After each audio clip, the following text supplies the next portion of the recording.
Hello, good morning. আজকে 2 June.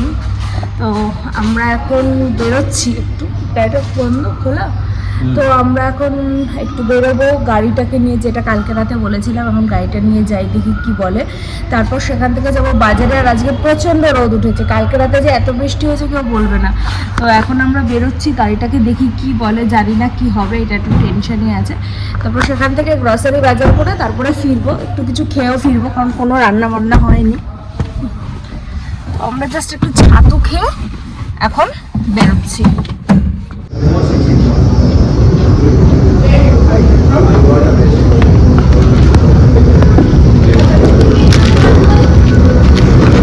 আমি একা বলে কি খেতে নেই, ঠিক আছে। তো KFC-তে খেয়ে নিয়েছি, প্রচণ্ড খিদে পেয়ে গেছিলো। এবার যাচ্ছি ডি-মার্টে। গাড়ি অলরেডি পার্কিং করে দিয়েছি, পার্কিং ডান। কিন্তু যেটার জন্য গেছিলাম সেটা আমাদের আর হয়নি। গাড়িটা ওরা বললো যে সার্ভিস সেন্টারেই ওরা করতে পারবে, এখানে ওরা করতে পারবে না। যাই হোক, কি আর করা যাবে। আর প্রচণ্ড রোদ, আর এখন বাজে 2:30। তো তাড়াতাড়ি বাজার করে বাড়ি যেতে হবে, আবার অফিসও আছে। আর আজকে ম্যাক্সিমাম ভিড়, রবিবার মানে ম্যাক্সিমাম ভিড়।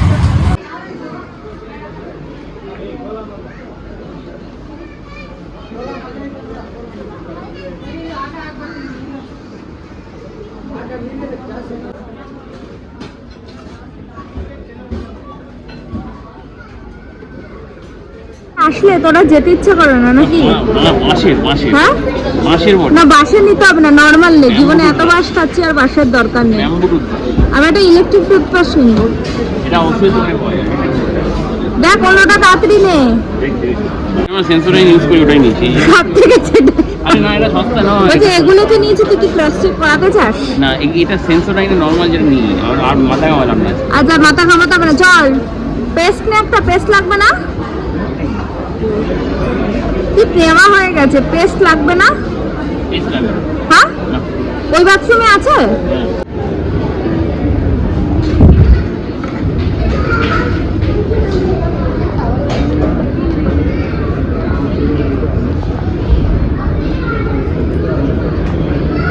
ফাইনালি ডোরম্যাটটা দেখেছি, তো এখন ডোরম্যাটটা দিয়ে পছন্দ করছি, দেখা যাক কোনটা নেয়। কারণ ডোরম্যাট যেগুলো অর্ডার করেছে ঠিকঠাক আসেনি, আর প্রচণ্ড এখানে না আজকে খুব ভিড়, মাসের প্রথম না। হ্যাঁ, এটা ভালো, এটা দেখি। এই ম্যাটটা ভালো, আমার তো আবার এই ম্যাটটা ভালো লেগেছে। এই যে এটা ভালো, আমি দেখিনি। 350 টাকা। হ্যাঁ, এই ম্যাটটাও ভালো। কোনটা নিবি?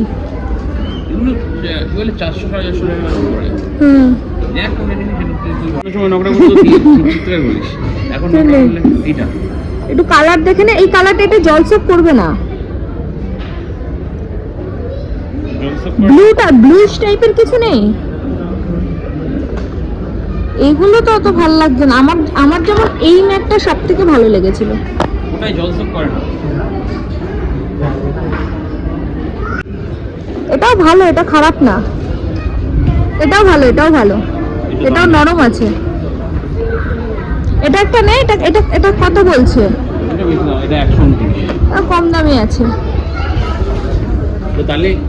হ্যাঁ, তাহলে কি ব্যালকনির ওখানে দিয়ে? হ্যাঁ, গেটের ওখানে ওই ব্যালকনিটা দিয়ে দিও। দেখছি তাহলে এইটারে। আর এইদিকে একটা নেই। আমরা আজকে বোধহয় ম্যাট বাজতে বাজতে বোধহয় 1 ঘন্টা কাটিয়ে দেবো, তারপর আবার বিলিং করাতে হবে। আর নয়তো বাথরুমের জন্য না না, এই ম্যাটগুলো এখন চলে না, একেবারে রোদ্দি, এগুলো চলবে না। এগুলো আমি ইউজই করতে পারবো না। যাবে আমার মনে হয়। দেখে নে, এটা ঠিক আছে নাকি? ঠিক আছে না? তাহলে এইটা নিচ্ছি। বলছি এইটা নেবো তাহলে ওয়াশরুমের জন্য। হ্যাঁ, এটা কিন্তু ভালো লাগছে দেখতে। আর আমাদের কার্পেটের সাথে ম্যাচ, একই ব্যাপার, একটা দিলেই হলো। না, আরে এদিকটা উল্টো, এদিকটা। আমি চাইছি কি বলতো কার্পেটের সাথে ম্যাচ করে দিতে আমাদের এই কালারটা। নীল আর ব্রাউন খুব ম্যাচ করে গেছে। তাহলে এইটা চেঞ্জ কর, এটা ডিপ ব্লু, এটা ডিপ ব্লু। হ্যাঁ ঠিক আছে, এটা ভালো তাহলে এটা colour, চেঞ্জ ঠিক কর, আছে। না না তাহলে ব্রাউনটা নে। না ব্রাউন দেখতে ভালো লাগছে না। হ্যাঁ ব্রাউন দেখতে ভালো লাগছে। তাহলে অন্য কিছু নেই, আমি চাইছি আমাদের টেবিলের সাথে কার্পেটের সাথে ম্যাচ করাতে, না হলে কি মানে বাজে হয়ে যাবে, কম্বিনেশনটা খারাপ হয়ে যাবে, মানে এত সাজানো গোছানোর কোনো মানে হবে না ঘর বাড়ি। দেখি এটা দেখি, দীপ একেবারে এক ধাক্কায় নিয়ে নিল। হ্যাঁ এটা ভালো লাগছে, ওটা দেখতে ভালো হলো, এটা আমাদের সবকিছুর সাথে ম্যাচ করবে নাকি? হ্যাঁ এটা এই দিকটা সোজা, এটা সোজা উল্টো আছে। আচ্ছা ম্যাচ করবে তো এটা? হুম, গুলো দুটো একই কালার নেবো নাকি? হ্যাঁ একই দামে নিবি তো, আমি তো দুটো ওয়াশরুমে লাগাবো না। একই কালার নেবো নাকি আলাদা? একই কালার নে, আলাদা কালার নে নিলেই হলো। এর আবার কালার আছে নাকি আলাদা কালার, এক কালার? হ্যাঁ 99 করে ঠিকই আছে, ঠিকই আছে বল, নে না একটা নিলেই হলো। এটা এটা নিতে এত বাঁচতে পারছি না, নে তাড়াতাড়ি, আবার দাঁত দিয়ে নখ কাটছে, তাড়াতাড়ি নে। ছি তাড়াতাড়ি নে, কোনটা নিবি না দেখ, এটা কি? এটা ডিসপোজেবল ব্যাগ, কত দাম এটা? কতগুলো আছে? 15টা আছে হচ্ছে। হ্যাঁ এটা কেন নিতে যাব? নীল রং, নীল রং দেখে আর কি করব ভাই, নে নে এটা নিতে পারি। এটা ওটা কোনো কাজ না না এটা না, এই যে এই যে এটার মধ্যে কি বলতো, এটার মধ্যে ওই লিকুইড সাবানটা দিয়ে এটা দেখতে ভালো লাগবে। মানে বুঝতে পারলাম না। এটার মধ্যে এই যে এটা তোল, এই যে এইটার মধ্যে ধর, এটা ধর, এটার মধ্যে এই যে লিকুইড সাবানটা এটার মধ্যে দিয়ে এটাকে এরকম করে আটকে দিতে হবে। এই যে কিছু একটা করতে হবে, এই যে এটা দেখাচ্ছে, এই যে এরকম। হুম, আরে এটা এরকম ভাবে আটকাবে, এই যে রয়েছে দেখ এইভাবে। আগে না চলো। ওদেরকে বললে হয়তো করে দেবে। এই যে এটা ফিট করা একদম, দেখেছিস? এটা দেখতে ভাল লাগে। হ্যাঁ এক্স্যাক্টলি এটাই এটাই এটাই। স্টিল উল্টা নিচে থাকবে, স্টুলটা নিচে থাকবে বা তুই সাইডে রাখতে পারিস। তাহলে স্টিল উল্টা সবসময় এই যে স্টুলটা এখানে থাকবে না, এই যে জায়গাটা কোথায়? এটা এখানে, ওটাই তো ওদেরকে বলতে হবে এটা আরে কোথায়। জায়গা নেই, ওটা নিচেই রেখেছে, যে কোনো একটা রাখা যাবে। দেখি এক সেকেন্ড। ও বুঝতে পেরেছিস? এটার মধ্যে সাবানই থাকবে, ঠিকই বলেছে। হ্যাঁ এটার মধ্যে সাবান কেন নিতে হবে? দেখি তুই আননেসেসারি টাইমটা ওয়েস্ট করছিস। কেন নিতে হবে ওটা বলছি। এটা কি? 249 এ পাচ্ছি। আচ্ছা মানে যেখানে ডিসকাউন্ট সেখানে আছে, মনে হচ্ছে একেবারে মানে 200-300 টাকা কমিয়ে একেবারে বিশাল টাকার মালিক হয়ে যাবে। এটা কি রে? এটা তো ঠিকই আছে। ঠিক আছে আরেকটা নেই, নতুন একটা নেই। এবারে দি ব্যাপারে একটু তাড়াতাড়ি, আমি জানতাম কিছু কেনার কথা বললে মাথাটা খারাপ হয়ে যায় না তোর। তুই পেতিস পাস নিয়ে একবার। আমি পেয়েছি বাবা, অ্যামাজনে দেখেছি। আমার স্টুলের দরকার নেই, তুই এটা দেখ, আমি দেখছি ফাটা কিনা। দেখে নে। উফ, মানে পর্যবেক্ষণ কাকে বলে? 100 টাকার মাল কিনবে, তার জন্য মানে প্রায় মানে 1 ঘন্টা ধরে এটা যদি ফাটা হয় তাহলে হয়ে গেল না? ফাটা ওটা। দীপ মানে বারবারই নেক্সট লেভেল করছে। এটা বলতে চাইনি, তুই এখানে মালপত্রের বেশি বেশি হয়ে গেছে। নিজের পায়ে কুড়োল মানে। এই বিদ্যাটা প্রত্যেক মাসে হয়, এটা ভালো মজা হয়। হ্যাঁ? এটা একটু মজার জন্য। কারণ তুই সামনের মাস থেকে আমার থেকে নিয়ে নিবি না। সফটি কেমন আছে? না না কোনো সফটি না, আমার তো গরম হচ্ছে। রোজ সফটি খেতে হবে না। 15 চল। টাকা দাম সফটি। কেমন লাগছে এই যে হারার পর যে আইসক্রিমটা খাচ্ছিস? হ্যাঁ ভালো লাগছে? আর খেলবি এরকম গেম? হ্যাঁ প্রত্যেক মাসে গেল, গড়িয়ে যাচ্ছে। হ্যাঁ প্রত্যেক মাসে গেল। এখন বাজে 5টা বাজতে 5 মিনিট বাকি, আমাদের বাজার ডান, মানে ম্যাক্সিমামটাই হয়ে গেছে, কয়েকটা জিনিস বাকি আছে, সেটা মা বাবা আসলে নিতে হবে। যাই হোক, তো যেটা মজার বিষয় হলো দীপ হেরে গেছে মানে হঠাৎ করেই আমরা যখন নাকি কিনছিলাম আর কি, তো হঠাৎ করে ওর মাথায় কি এসেছে, আমাকে বলছে যদি 3000 এর ওপর হয় না, যদি 3000, হ্যাঁ 3100, প্রথমে বলেছিল 2900, তারপর বলেছে 3100 এর উপরে গেলে যেই টাকাটা বেশি হবে, মানে দুজনকে একটা একটা অ্যামাউন্ট বলতে হবে। মানে ও বলেছিল হচ্ছে 2900, আমি বলেছিলাম 3700।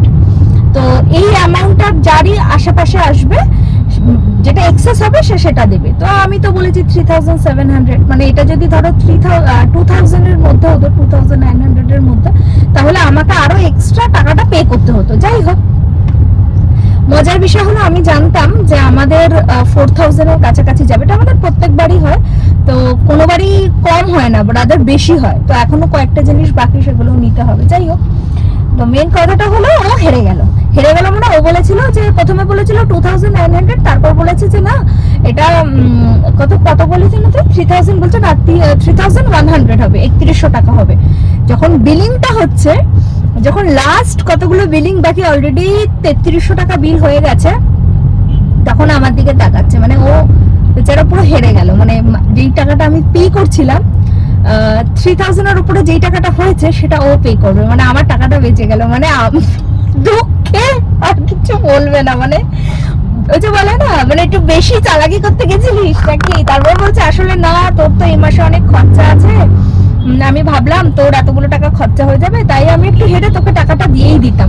এইটা কোনো দিন হতে পারে না। ও হয়তো ওকে আমি এমনি বললেও আমাকে টাকা দেবে, এইটা না, মানে হেরে গিয়ে এখন একটা এক্সকিউজ দেবে, তো সেই জন্য বলছে। মানে নিজে যে হেরে গেছে, মানে সেটা আর বলছে না।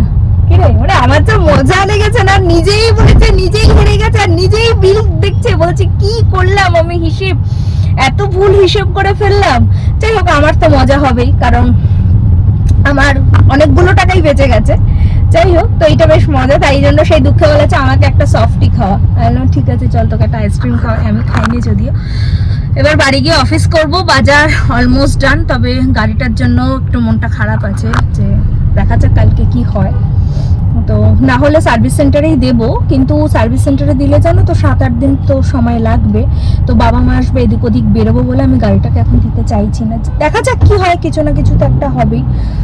তো এখন বাড়ি যাব, বাড়ি গিয়ে একটু অফিস আছে, অফিসটা করব, আর তার সাথে প্রচুর বাজার আছে, সেগুলোকে গুছাতে হবে। কালকে বাদ দিয়ে পরশুদিন মা বাবারা চলে আসবে, একদম হাতে সময় নেই, প্রচুর জিনিস গোছানোর আছে। ইলেকট্রিশিয়ানকে রাখতে হবে, কয়েকটা জিনিস ঠিক করাতে হবে, মানে পুরো হচপচ হয়ে রয়েছে। দেখা যাক কতদূর কি কাজকর্ম হয় বাবা মা আসার আগে আর কি।